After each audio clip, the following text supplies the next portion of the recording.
मैं आप लोगों को एक कहानी सुनाने जा रहा हूँ जो कि मेरे द्वारा लिखी गई है, जिसका शीर्षक है नागमणि की असली कीमत। जो कि इस तरह है। सपेरा सुखीराम, जो कि बीन बजाकर सर्प का खेल दिखाया करता, वह जंगलों में जाकर रंग बिरंगे सर्पों को पकड़ता और रंग बिरंगे सर्पों से लोगों का मनोरंजन किया करता।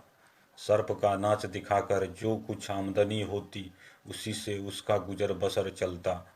सुखीराम के सर्प रखने के कारण आस पड़ोस के लोग डरे सहमे रहते। एक बार सर्प पड़ोस के घर में जाकर एक बच्चे के शरीर से लिपटकर डंक मार गया। चूंकि सर्प का विष सुखीराम ने पहले ही निकाल दिया था, इसलिए बच्चे को कुछ नहीं हुआ। लेकिन वाद विवाद इतना बढ़ गया कि बात पंचों तक पहुंच गई। पंचों ने कुछ समय देकर सर्पों को घर से हटाने का फैसला दिया।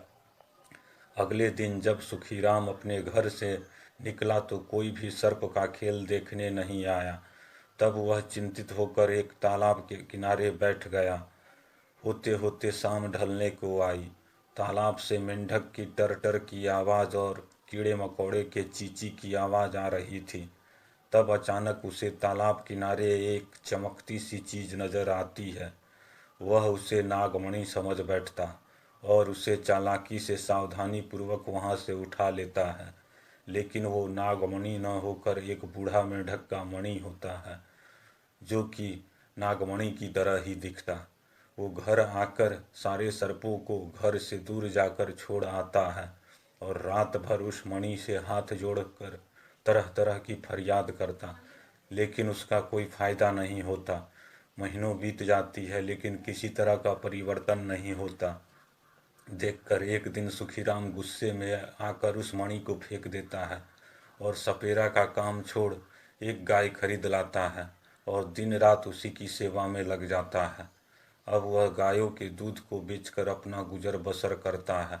एक रात सुखीराम की पत्नी देखती है एक सर्प गाय से लिपट कर दूध पान कर रही है। यह सब देख सुखीराम नज़रअंदाज कर देता है। इसी तरह रोज रोज सर्प आकर दूध पान किया करता और सुखीराम उसे नज़रअंदाज कर दिया करता। एक रात गाय के पास सुखीराम को कुछ चमकती हुई सी चीज़ नज़र आती है।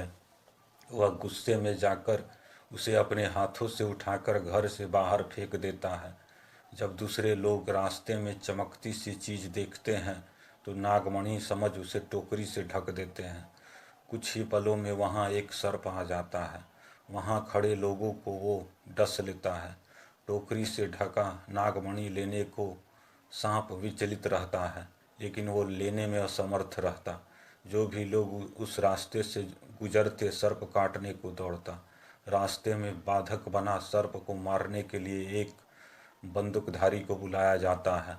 बंदूकधारी अपने निशाना से उस सर्प को मार गिराता और नागमणि लेकर घर को लौटने को लगता है तो रास्ते में एक सर्प उसे भी काट लेता है और नागमणि लेकर वह सर्प वहाँ से चला जाता है। यह कहानी हमें यह सिखलाती है कि हमें बिना विचारे कोई भी काम नहीं करना चाहिए।